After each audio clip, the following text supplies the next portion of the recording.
Alors, monsieur le maire, bonjour. Vous Bonjour. êtes candidat à votre réélection.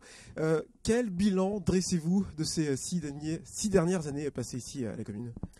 Écoutez, c'est l'époque de l'après-campagne électorale, donc c'est vrai que ceux qui ne sont pas élus considèrent qu'ils auraient fait beaucoup mieux et ceux qui sont élus considèrent qu'ils ont tout fait parfaitement. Nous, je crois qu'on peut reprendre nos documents de 2008 et constater que les engagements ont été tenus. Nous avons quand même construit un nouveau restaurant scolaire à proximité de l'école maternelle. Nous avons sécurisé la rue de Josaphat. Et rien que pour ces deux projets, on approche déjà les 2 millions d'euros. On a également réalisé le parking en centre-ville. C'était un engagement de campagne également, ou réhabiliter la cour de l'école. En fait, il y a tous ces investissements, mais il y a également tous les services à la population et la qualité de vie à l'Ève.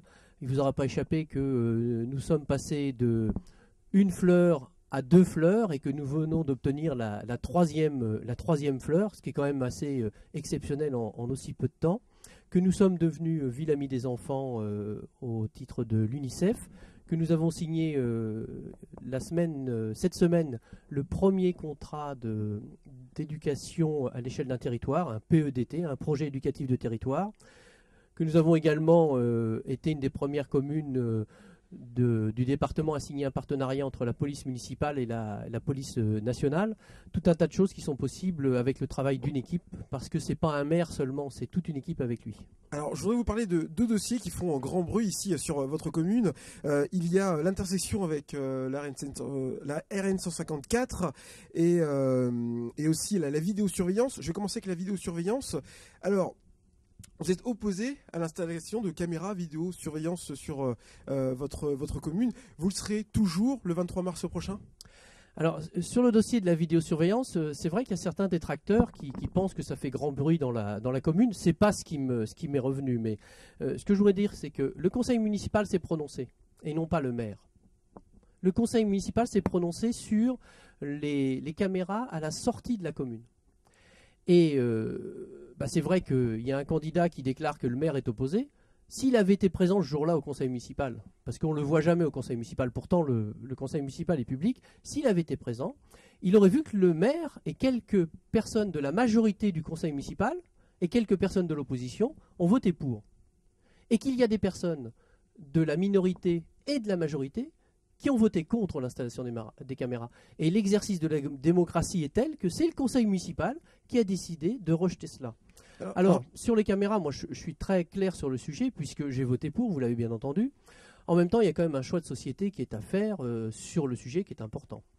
Moi je pense qu'il vaut mieux filmer les gens qu'on doit filmer que les gens que l'on peut filmer. Il ne s'agit pas de filmer tout le monde au détriment de la liberté individuelle, et qu'il n'y ait pas de caméra dans les lieux sensibles. Or, qu'est-ce qui se passe dans une commune comme l'Ève? Vous allez en centre-ville, vous êtes filmé dans tous les endroits.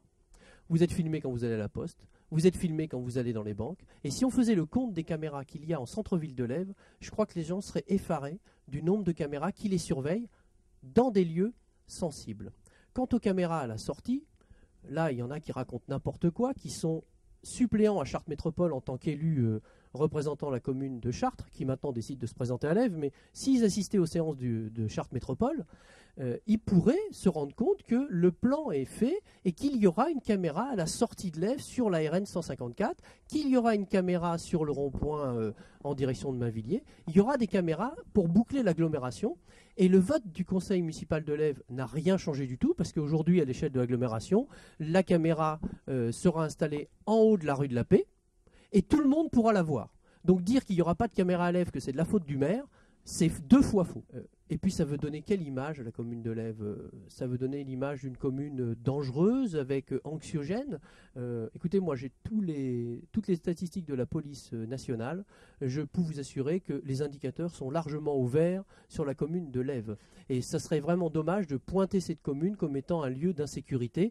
Je sais que ça peut être un argument, mais ce n'est pas directement lié à la responsabilité d'une équipe. Le préfet dit de la commune de l'Ève qu'elle sera une faille dans le dispositif de sécurité. Eh bien, écoutez, vous verrez d'ici la fin de l'année qu'il y aura une caméra en haut de la rue de la Paix. Et à ce moment-là, vous verrez qu'il n'y aura pas de faille dans le dispositif, puisque l'agglomération sera bouclée. Et on verra qui dit la vérité à ce moment-là. Quand vous allez voir le mât pousser avec la caméra, vous allez dire « Ah, Ah bah, peut-être que le maire de Lève il dit la vérité. Parlons de l'intersection maintenant avec la RN 154. Est-ce que vous accordez à dire que cette intersection est dangereuse? Alors ça, nous, c'est quelque chose sur lequel on alerte les services de l'État depuis 2001. Je rappelle que l'on avait installé des silhouettes de personnes décédées, comme ça se fait ailleurs. Dès 2001, il y avait des silhouettes qui avaient été installées à cet endroit-là pour signifier la dangerosité et réclamer auprès des autorités un projet. Ce qui a retardé le projet, tout le monde le sait bien, c'est le projet autoroutier. Parce que tant que l'autoroute était toujours dans les tuyaux, l'État nous disait, nous, tant que l'autoroute est dans les tuyaux, on ne fera rien sur la route nationale, parce que c'est bien une route nationale à cet endroit-là. Pas de rond-point. Donc pas de rond-point. Nous avons, à chaque nouveau préfet, je fais la tournée de la commune avec le nouveau préfet et je lui montre cet endroit-là. Il y a 2 endroits qu'il ne faut pas confondre. La patte d'oie qui est accidentogène qui va sur la route de Maintenon et le carrefour qu'on va appeler de Baobab. 154 nationale et avec une départementale. Vous voyez qu'on est loin des compétences de la commune. Nous, on réclame ça depuis 2001. Et ce qu'on a obtenu, c'est l'installation d'un radar. Ce qui est quand même aberrant. Enfin, en tout cas, moi, personnellement, je pense que je ne suis pas particulièrement pro radar. Et voilà ce qu'on a obtenu. Donc, dire qu'il n'a été rien fait sur le sujet, c'est faux, puisqu'il a été installé un radar par les services de l'État. Et quand le préfet m'a annoncé ça, il m'a dit « Monsieur André, on a une solution pour vous. On va sécuriser le carrefour. » J'ai dit qu'est-ce que vous allez faire? Il m'a dit on va mettre un radar. Et pour moi c'était une aberration. Donc voilà. Pour l'intersection avec la route nationale, dont vous êtes contenté pour l'instant d'un radar. Ah non, moi je ne me suis pas contenté de ça. C'est l'État qui s'est contenté d'un radar. Parce que je ne vais pas utiliser de l'argent municipal pour mettre sur une route nationale, ça n'existe pas, on ne peut pas faire ça. Hein. Personnellement, vous seriez prêt à porter le projet Mais je vous dis que je dis que l'équipe le porte depuis 2001. D'un rond-point Depuis 2001, on porte le projet. Alors je vais vous dire mieux que ça, puisque le 16 octobre, on a voté un vœu en ce qui concerne l'aménagement de la 154, et que le 16 octobre, là encore, certains feraient mieux d'être présents aux séances du conseil municipal dans le public, puisque le 16 octobre, on a demandé l'aménagement de ce carrefour. Et qu'est-ce qu'on a eu comme réponse? Un vote contre de la part de l'opposition. Vous êtes aussi élu conseiller général. Il est dit que vous ne portez pas le projet écoutez, moi j'ai fait de nombreux courriers au président du conseil général. S'il faut ressortir les courriers, je les ressortirai. Mais en même temps, c'est un vieux débat auquel on a déjà assisté pendant la campagne des élections cantonales de 2011. Moi je me suis présenté face aux électeurs en 2011. On connaît le résultat du scrutin. J'ai été réélu. Et je pense que c'est vraiment par rapport à une vie municipale, par rapport à tous les services que l'on offre à la population, je pense que vraiment c'est un épiphénomène. Et que parler de choses comme ça, ou parler de 2-3 qui sont là pour assurer la sécurité des riverains, c'est presque aberrant par rapport à la dimension d'un budget d'une commune avec 4 millions d'euros. Vous voyez, 4 millions d'euros à gérer. Voilà, moi c'est ce que je gère tous les ans. Et mon équipe n'aura pas augmenté les impôts depuis 10 ans. Donc c'est qu'on ne doit pas trop mal se débrouiller quand même. Parlons d'urbanisme maintenant. Sous votre mandat, tout le monde peut s'accorder à dire que la municipalité, enfin la mairie a changé, la ville a changé. Mais tout le monde n'est pas forcément pour ce changement. Enfin le changement qui a été orchestré. Certains dénoncent l'urbanisme selon certains mots de mauvais goût. Là, il est question du quartier des Boissières. Est-ce qu'aujourd'hui, vous avez d'autres projets? Quels sont vos futurs projets pour la ville de Lève? En termes d'urbanisme, nous n'avons plus de projet d'ampleur. Mais ça, vous l'avez vu, puisque le projet des Boissières, c'était un projet du mandat précédent. Moi, depuis que je suis maire en 2008, nous n'avons pas mené de projet d'urbanisme d'ampleur. Nous nous sommes contentés de faire quelques petites opérations dans la commune, disséminées, et nous n'avons pas de projet d'ampleur, puisque notre objectif, nous, c'est de rester à cette hauteur de population. Plus de projets de cette envergure-là non, évidemment, plus de projets de cette envergure-là. Vous vous doutez bien que nous, notre volonté, c'est la qualité de vie qui a été confirmée donc avec cette 3e fleur. Nous, on veut rester entre 5000 et 6000 habitants. C'est notre volonté depuis 2001. Ça a toujours été annoncé. Alors, ce qui est rigolo, c'est que parmi ces nouveaux projets, il y a même un immeuble dans lequel habite la personne qui veut se présenter contre moi. Donc heureusement qu'on a fait quelques constructions, comme ça elle peut venir habiter sur Lève. Une question un peu plus pratique de certains les voient. Un quartier pavillonnaire de propriétaires a été construit à côté de la zone de Baobab. Le bus n'y passe pas obligeant plusieurs dizaines de personnes à faire 300-400 mètres pour aller prendre le bus. Pourquoi? Alors, vous avez une explication? Moi j'ai une explication. Le bus de la ville qui ramasse les enfants tous les matins, il y passe, lui. Ça, c'est ma responsabilité de maire.